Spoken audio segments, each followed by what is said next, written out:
యోగాతో బరువు తగ్గటం సులభం కేవలం 30 రోజుల్లోనే.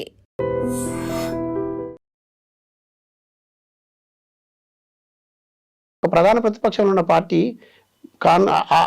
అక్కడ కూడా ప్రజలు ఉన్నారు కదా, అది కూడా ఒక సమస్య కదా, గుర్తించాలి కదా. అది తీసుకోవాల్సిన బాధ్యత ఎవరిది? ప్రధాన ప్రతిపక్షంలో ఉన్నవారు కదా. ఎందుకు పోలేదు? అది కూడా కవితక్కే చేసినారు. ఎవరి కోసం చేసినారు? కేసీఆర్ గారి నాయకత్వంలోనే ఈ సమస్య పరిష్కారం అయింది. మీరు కేసీఆర్ గారు లేకపోవడం వల్ల మీకు ఈ సమస్య వచ్చింది. కేసీఆర్ గారి నాయకత్వంలో రైతులకు ఉపయోగం జరిగింది, కూలీలకు ఉపయోగం జరిగింది, పేదలకు ఉపయోగం జరిగింది.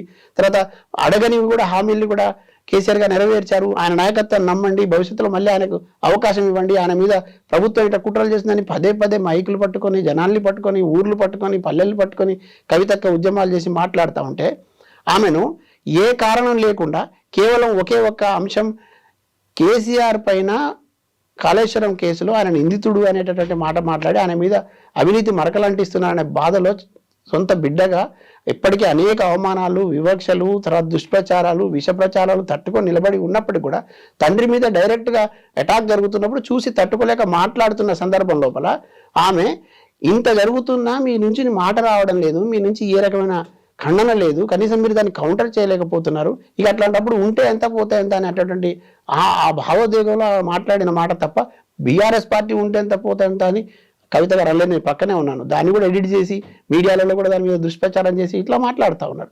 ప్రధాన ప్రతిపక్షంగా చెప్పుకోవడం మాత్రమే కాదు కదా, ప్రధాన ప్రతిపక్షంగా ఈ 2 సంవత్సరాల్లో ఎవరు ఆందోళన చేసినారు, ఎవరు ప్రజలకు అందుబాటులో ఉన్నారు? మీరు ఒకసారి చూడండి. కవిత గారే అందుబాటులో ఉన్నారు. కవిత గారి నేతృత్వంలోనే 42% రిజర్వేషన్ల కోసం ఇక్కడి నుంచి మొదలుకుంటే అన్ని జిల్లా కేంద్రాల నుంచి మొదలుకుంటే ఢిల్లీ దాకా ఆందోళన కొనసాగింది. రైలు రోకోకు సిద్ధపడింది. ఒక్క సందర్భంలో కూడా సపోర్ట్ చేయడానికి నోరు రాలేదు. ఇది కాకుండా కవిత గారు కేసీఆర్ గారి మీద ఉన్న ఆరోపణలు, కాళేశ్వరం కేసుకు సంబంధించి అసెంబ్లీలో పెడతామంటే నిరసనగా 24 గంటలు దీక్ష చేసినారు ఇందిరా పార్కులో. ఇది ఎవరి కోసం చేసినారు? ఎవరిని కాపాడడం కోసం చేసినారు? ఎవరిని గౌరవ మర్యాదలు కాపాడడం కోసం చేసినారు? బీఆర్ఎస్ పార్టీ కోసం కాదా? కేసీఆర్ గారి కోసం కాదా? తర్వాత ఇక్కడ ఉన్నటువంటి ప్రజల ఆకాంక్షలకు అనుగుణంగా కాదా తను నిలబడ్డది? అయితే ఇదంతా ఒక ఎత్తు అయితే, ఇంత జరుగుతున్నప్పుడు కూడా మాట్లాడని వాళ్ళు, ఒక ఆందోళన నిర్వహించని వాళ్ళు ఇవాళ ఈ తండ్రి మీద ఇంత పెద్ద మరక అంటుతుంటే కూడా మీరు మాట్లాడలే, నాకు బాధేస్తుంది అనే విషయంలో అది మాట్లాడితే దాన్ని క్రమశిక్షణ చర్యగా తీసుకుంటే, మరి అసలు బాధ్యత రహితంగా వ్యవహరిస్తూ కుట్రలు చేస్తూ కేసీఆర్ గారిని ఓడించడానికి ప్రయత్నం చేసినని మనకు ఒంటేరు ప్రతాప్ రెడ్డి గారు బహిరంగ సభలో మాట్లాడుతూ చెప్పినాడు. ఏం చర్యలు తీసుకుంటారు చెప్పండి?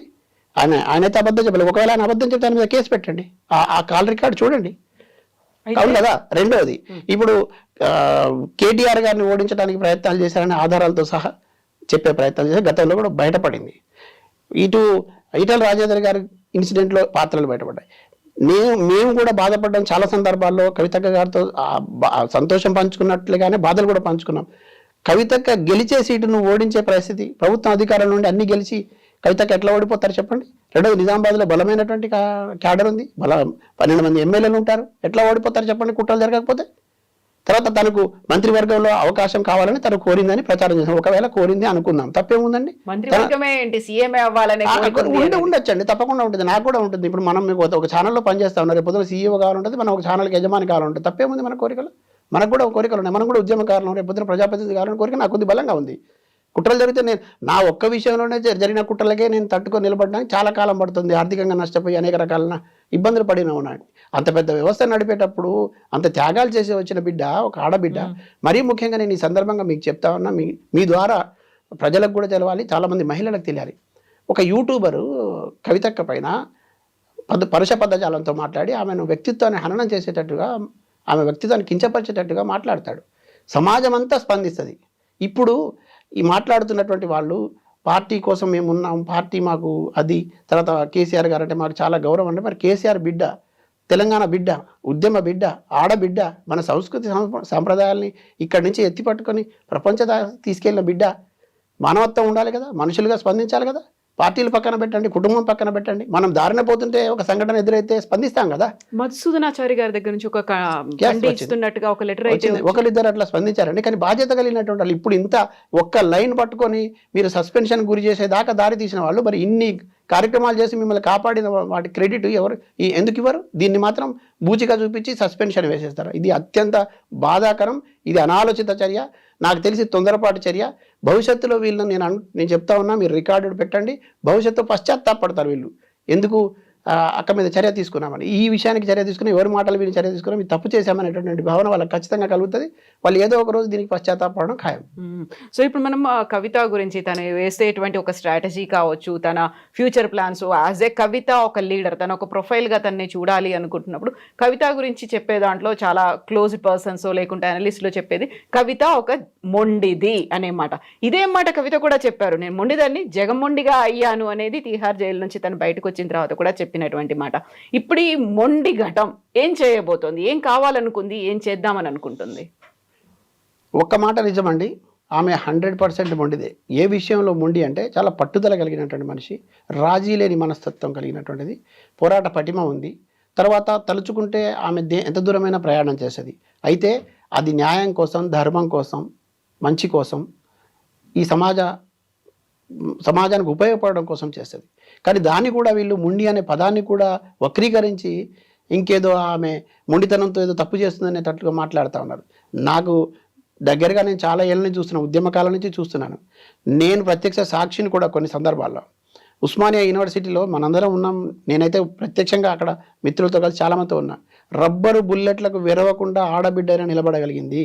మిలియన్ మార్చిలో నేను అక్క చాలామంది కలిసి ఉన్నాం. మిలియన్ మార్చిలో రానివ్వని పరిస్థితి, నిర్బంధంలో ఒక బురకా వేసుకొని అక్కడికి చేరుకొని ఒక స్పృహ కోల్పోయే పరిస్థితి ఉన్నా కూడా మళ్ళీ లేపి అందరం కలిసి నిలబడితే మళ్ళీ నడుచుకుంటూ ఈ కొన నుంచి ఆ కొన దాకా వెళ్ళింది. చాలామంది నాయకులు ఇప్పుడు మాట్లాడుతున్న వాళ్ళు, ఉద్యమంలో ఉన్నవాళ్ళు, కొంతమంది వాళ్ళు ఏమైనా వాళ్ళ మనసులు బాధపడితే నేను చెప్పలేను, కానీ నేను చూసింది చెప్తాను. పోలీస్ జీప్ ఎక్కించి మళ్ళీ దించితే గొడవలు చేసి వెళ్ళిపోయిన వాళ్ళు ఉన్నారు. తర్వాత మీడియా వచ్చిందా లేదా చూసి మాట్లాడిన వాళ్ళు ఉన్నారు.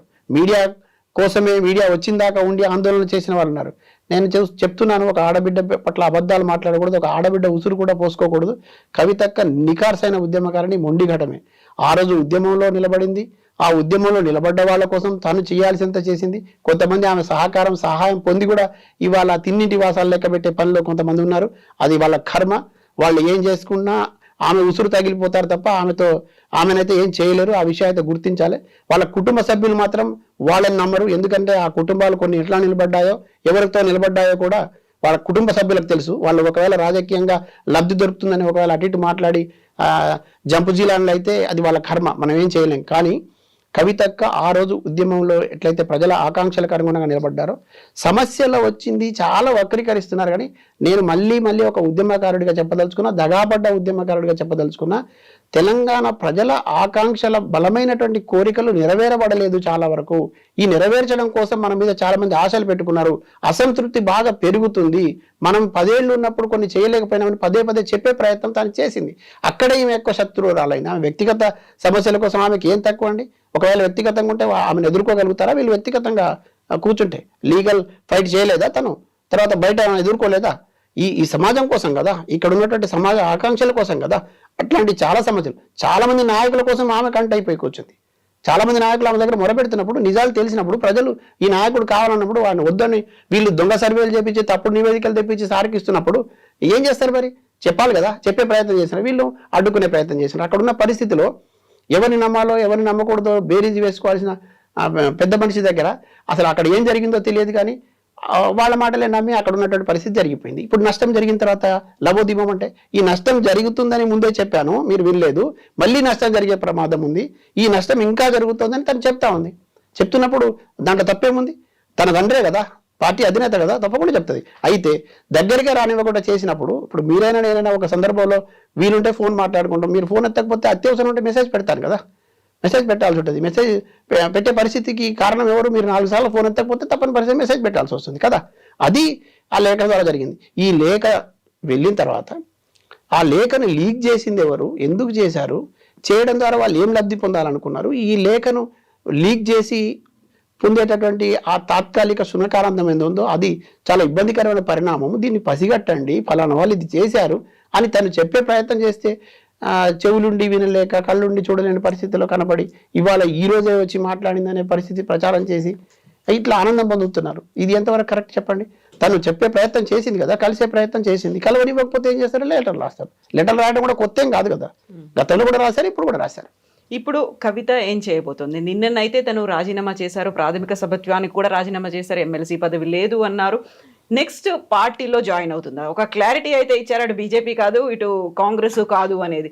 దీని వాట్ అబౌట్ తెలంగాణ జాగృతి అనేటువంటి ఒక పార్టీ, తను ఇప్పుడు ఈ మధ్య కాలంలో దాన్ని చాలా ఎక్స్పాన్షన్లో ఉన్నారు, దాన్ని డెవలప్ చేస్తున్నారు, దానికి సంబంధించి ఒక పార్టీ కావచ్చు, విభాగాలు కావచ్చు, ఇవన్నీ చేస్తూ ఉన్నప్పుడు నెక్స్ట్ తను ఏం చేయబోతుంది? నిన్న కవిత 1.0 అయితే నిన్న మేము చూసాము, బయటకు వచ్చిన తర్వాత 2.0 తొందరలోనే చెప్తాను, కార్యకర్తలతో చర్చిస్తాను, నిర్ణయం తీసుకుంటాను అనే మాట. ఒకటి నిజమండి, కవితక్క ఒకవేళ బలంగా తాను ఒక నిర్ణయం తీసుకుంటే ఆ నిర్ణయానికి కట్టుబడి కష్టమైన నష్టమైన ఓర్చుకొని ముందుకు సాగేటటువంటి తత్వం. తర్వాత కవితక్క దగ్గర ఒక నాయకత్వ పోరాట పటిమ కూడా గట్టిగా ఉంది. తర్వాత హుందాతనం ఉంది. నిన్న మీరు ప్రెస్ మీట్ చూస్తే ఇప్పటి వరకు నాకు తెలిసి నేను జర్నలిజంలో 2 దశాబ్దాల పైన ఉన్నాను, మీరు కూడా ఉన్నారు, కానీ ఒక రాజకీయ పార్టీలో ఒక కార్యకర్త నుంచి మొదలుకుంటే ఒక నాయకుడు దాకా సస్పెండ్ అయిన తర్వాత, సస్పెన్షన్ గురైతే వాళ్ళు పెట్టే ప్రెస్ మీట్లో ఎట్లా మాట్లాడతారో మనం చూసాం. దుమ్మెత్తి పోస్తారు, నీలాప నిందలు చేశారు, కానీ చాలా హూందాగా వ్యవహరించారు. ఆమె మీద ఇన్ని ఆరోపణలు చేసి, దుష్ప్రచారం చేసి, ఆమె వ్యక్తిత్వాన్ని హననం చేసి, ఆమెను రకరకాల ఇబ్బందులకు గురి చేసి, చివరికి కుటుంబం, తండ్రి నుంచి, తల్లి నుంచి, కుటుంబం నుంచి దూరం చేసేటటువంటి ప్రయత్నం చేసినప్పుడు కూడా పార్టీ తీసుకున్న నిర్ణయాన్ని ఆమె చాలా హుందాగా స్వీకరించారు. చాలా సున్నితంగా కొన్ని విషయాలు చెప్పే ప్రయత్నం చేశారు. తర్వాత తండ్రి గురించి కానీ, ఆరోగ్యం గురించి కానీ, తర్వాత అన్న గురించి కానీ మీడియా ద్వారా ఒక అప్పీల్ చేశారు. హృదయం ఇట్లా ద్రవించేటట్టుగా ఉంది తను మాట్లాడుతూ ఉంటే, చాలా బాధేసింది. అంటే చాలామంది అక్కడ మీరు గమనించారో లేదో, అవసరమైతే కెమెరాలు చాలా వచ్చాయి చూడండి, చాలా మంది మహిళల కళ్ళల్లో కన్నీళ్ళు వచ్చాయి తను మాట్లాడుతూ ఉంటే.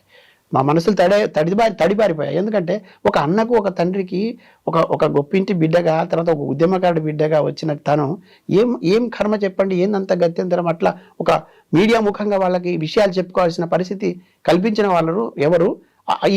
ఈ పరిస్థితి ఎందుకు దాపరించింది? ఆమెకు ఎందుకు ఆ పరిస్థితి రావాలి చెప్పండి?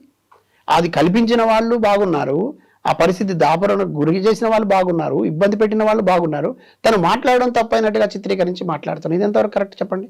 ఇప్పుడు ఆమె అట్లా అప్పీల్ చేశాడు. ఈ ప్రెస్ మీట్ ద్వారా చాలా క్లియర్గా, హూందాగా ఒక పొలిటీషియన్ ఎట్లా ఉండాలి, ఒక రాజకీయ నాయకులు ఎట్లా ఉండాలి, తర్వాత నాయకత్వం అంటే ఎట్లా ఉండాలో, తన వెంట ఉన్న అనుమానాలు ఎట్లా అర్థం చేసుకోవాలో కూడా ఈ సంఘటన కనపడింది నిన్న. మనం ఉద్యమాల నుంచి వచ్చాం కాబట్టి చాలా కొంచెం ఆ కోణాల్లో చూస్తాం. నేను మొత్తం కూడా ఇది ఆవిష్కృతమైన పరిస్థితి అంతా గమనిస్తే కనుక ఒక గొప్ప నాయకురాలు కవితక్క, ఒక గొప్ప నాయకురాలతో పాటు నాయకత్వ లక్షణాలని తన సమూహానికి అందించడం కోసం ఒక ఆదర్శంగా ఎట్లా నిలవాలి అని చెప్పే ప్రయత్నం కూడా నిన్న ఆ ప్రెస్ మీట్ ద్వారా మాకందరికి కలిగింది. అంటే ఆమె చెప్పాలనుకున్న అంశాలు చెప్పారు. ఎస్, ఆరోపణలు చేయాల్సిన సందర్భంలో ఎట్లా చేయాలో కూడా తెలుసు, చెప్పారు ఎక్కడ జరగాలి. కానీ ఆరోపణలే పరిగా పెట్టుకొని తను మాట్లాడేది. వాస్తవాలు చెప్పే ప్రయత్నం చేశారు, ఆధారాలతో చెప్పే ప్రయత్నం చేశారు, ఒక గొప్ప ప్రయత్నం చేశారు. మీడియా కూడా ఎందుకో విస్మరించింది. తర్వాత ఇప్పటిదాకా గగ్గోలు పెట్టిన కొంత సోషల్ మీడియా కూడా దాన్ని పట్టించుకోలేదు. కానీ ఇప్పుడున్న పరిస్థితుల్లో ఆమె స్వార్థపరురాలైతే నేను ఒకటే ప్రశ్న అడుగుతా ఉన్నా, ఆమెలో కించిత్తైనా స్వార్థం ఉంటే, ఆమె నిజంగానే అవకాశవాది అయితే, ఆమెకు పదవులు ప్రాపకాలు ఇటువంటి మాత్రమే కావాలనుకుంటే ఇంకా సమయం ఉన్న ఎమ్మెల్సీకి రాజీనామా చేస్తారా? ఎవరైనా ఆ పదవికి రాజీనామా చేస్తారా? తను గడ్డిపోచతో సమానంగా భావించి రాజీనామా చేసింది. గొప్ప నిర్ణయం తీసుకుంది నిన్న. మా అందరికీ ఆనందం ఏమిటంటే ఒక గొప్ప నాయకురాలతో కలిసి పనిచేస్తున్నాం అనేటటువంటి భావన నిన్న కలిగింది. ఓన్లీ పార్టీకి రాజీనామా చేస్తే అంత ఉండకపోయేది, పదవి కూడా రాజీనామా చేసింది. ఇవాళ పదవులు కావాలనుకుంటున్నారు కదా చాలామంది, కానీ ఉన్న పదవిని కూడా తను వదిలేసుకుంది.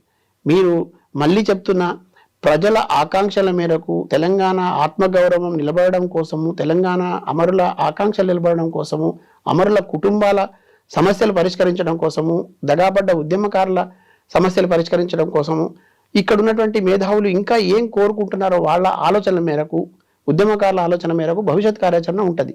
గ్రామ స్థాయి నుంచి నిర్ణయాలు, అభిప్రాయాలు చెప్పే అధికారం ఉంటుంది, నిర్ణయాలు చెప్పే అధికారం ఉంటుంది.